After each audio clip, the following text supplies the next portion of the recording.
Hello everyone, welcome to channel learn with ease. आज का topic है इश्यू ऑफ डिबेंचर्स और हम सॉल्व करेंगे question number 36 chapter 9 TS Grewal की बुक से class 12 accounts. Online sessions online classes के लिए आप मुझे स्क्रीन पर दिए गए नंबर पर व्हाट्सएप कर सकते हो अपना नाम और क्लास। अगर आप टीएस ग्रेवाल के साथ साथ डीके गोयल को फॉलो कर रहे हो तो चैनल की प्लेलिस्ट को क्लिक करो, आपको न्यू एडिशन के सॉल्यूशंस अपलोडेड मिलेंगे। साथ में ही कम्युनिटी सेक्शन में एमसीक्यूज मिलेंगे क्विज की फॉर्मेट में और एमसीक्यूज के सॉल्यूशंस शॉर्ट्स में। तो बहुत कुछ है चैनल पर, विजिट द चैनल। अच्छा लगे तो शेयर और सब्सक्राइब जरूर करना। क्वेश्चन में कहा है कि केयर कॉस्मेटिक्स लिमिटेड एक कंपनी है जिसने 50,000 डिवेंचर्स इशू किए, ऑफर किए। 10 रुपए फेस वैल्यू का आपका ये डिवेंचर है जिसकी रीपेमेंट 10% प्रीमियम के साथ की जाएगी।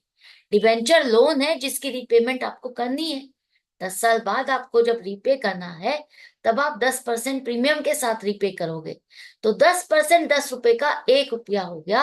तो अब आप 10 रुपए की जगह 11 रुपए के हिसाब से रीपेमेंट करोगे, इस लोन को वापस करोगे। अब डिबेंचर की पेमेंट एप्लीकेशन पर 4 रुपए और बाकी का पैसा अलॉटमेंट पर डिमांड किया जाएगा। जर्नल एंट्रीज क्या होगी यही आपको बतानी है। तो सबसे पहले देखो कि फर्स्ट एंट्री हमारे पास क्या आएगी। जो 50,000 डिबेंचर्स आपने इशू किए, एप्लीकेशन भी मान लेते हैं इतनी ही मिली, क्योंकि क्वेश्चन में मेंशन नहीं है कि आपको कितनी एप्लीकेशन मिली। तो यही मान के चलो जितने इशू किए उतने की ही आपको एप्लीकेशन रिसीव हो गई। 4 रुपए आप एप्लीकेशन पर डिमांड कर रहे हो तो 4 रुपए के हिसाब से 50,000 debenture application multiplied by 4, 2 lakh रुपए, 2 लाख रुपीज आपको पैसा मिला। अब बैंक अकाउंट डेबिट होगा 2 लाख से। टू 9% डिबेंचर्स एप्लीकेशन अकाउंट को आप क्रेडिट करो कि इतना पैसा आपको रिसीव हुआ एप्लीकेशन के नाम पर। जैसे शेयर्स के केस में करते थे वैसे ही करोगे। अब ये एप्लीकेशन का पैसा आपको रिसीव हो गया, ये पैसा हम एप्लीकेशन अकाउंट में नहीं छोड़ेंगे। ये तो हम फर्स्ट टाइम जब हमने इशू निकाला, हम चेक करना चाहते थे कि लोग हमारे डिबेंचर पर इंटरेस्ट दिखाएंगे या नहीं दिखाएंगे, अप्लाई करेंगे या नहीं करेंगे।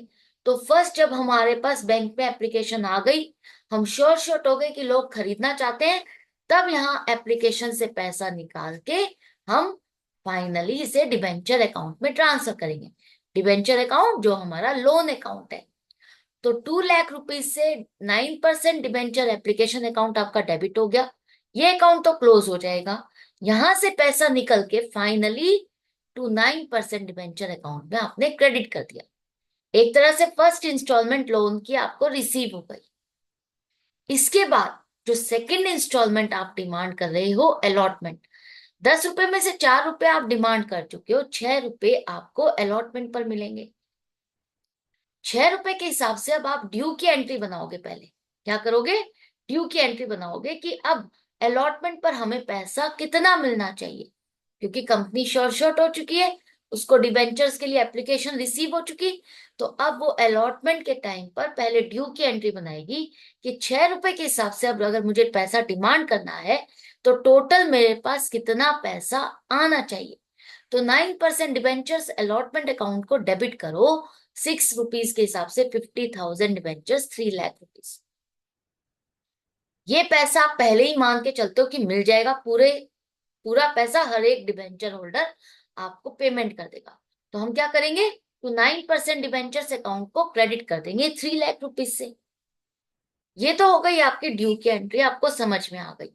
लेकिन जो आप रिडीम करते हुए, रिपेमेंट करते हुए प्रीमियम दोगे 10%, 1 रुपया जो एक्स्ट्रा देने वाले हो, वो खर्चा वो खर्चा आप अलॉटमेंट के टाइम पर ही बुक करोगे।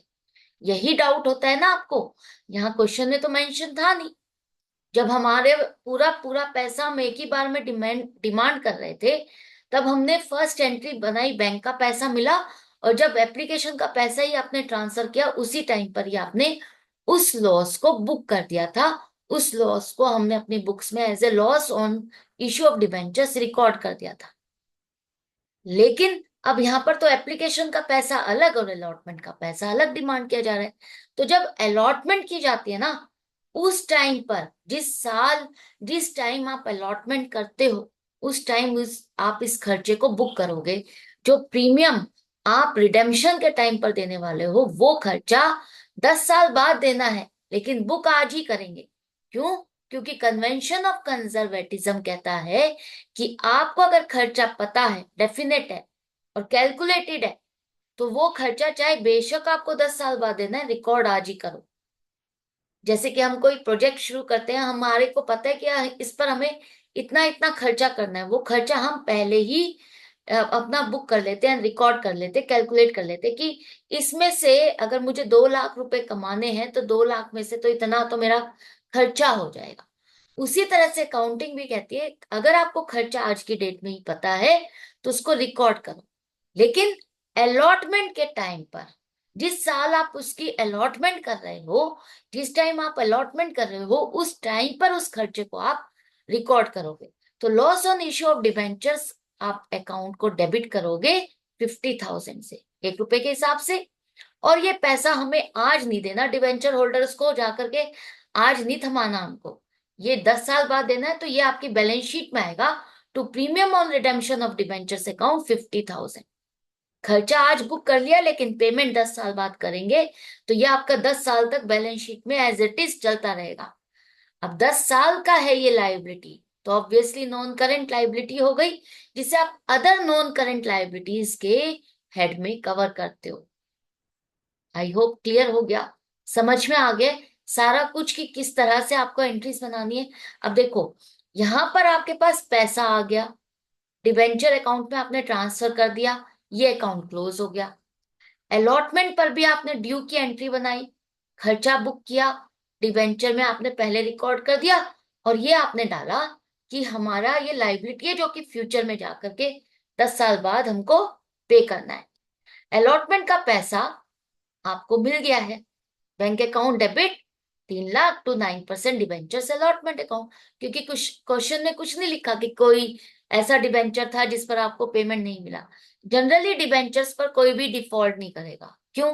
क्योंकि डिबेंचर आपका एक तरह से लोन अकाउंट है, लोन अकाउंट है जिसकी पेमेंट आपको डेफिनेटली मिल जाएगी कुछ टाइम बाद। तो कुछ पैसा दे दिया है तो कुछ पैसा और भी बाकी भी मिल जाएगा। अलॉटमेंट मिल गया। अब जो ये loss on issue of debenture account है, ये आपका नॉमिनल अकाउंट है, इसको आपको as it is balance sheet में नहीं ट्रांसफर करना। बैलेंस शीट में तो हमें 50,000 ये वाला अकाउंट ट्रांसफर करना है। ये नॉमिनल अकाउंट है, इसे हमें अपने खर्चों की तरह से खर्चों में ही डालना है। तो हमारा कंपनी का केस है, तो कंपनी के केस में प्रॉफिट एंड लॉस के लिए हम बनाते हैं statement of profit and loss, उसमें आप इसे डेबिट करो 50,000, to loss on issue of debentures account को क्रेडिट कर दो। तो ये अकाउंट तो क्लोज हो गया, क्योंकि यहां से बैलेंस निकाल के ट्रांसफर कर दिया हमने अपने प्रॉफिट एंड लॉस। तो जनरली आपसे ये पूछा नहीं गया है इस क्वेश्चन में, तो आपको कहीं पर भी ये लास्ट एंट्री नहीं मिलेगी। लेकिन आपको ये पता होना चाहिए कि loss on issue of debentures को हम कहाँ ट्रांसफर करेंगे, क्योंकि ये नॉमिनल अकाउंट है। आगे कुछ क्वेश्चंस हैं, लेकिन अभी से प्रैक्टिस करोगे तो आपके लिए बेटर है, समझ में आ जाएगा आपको। तो इसी तरह से कनेक्टेड रहो, सीखते रहो। मिलते हैं नेक्स्ट वीडियो में नेक्स्ट क्वेश्चन के साथ।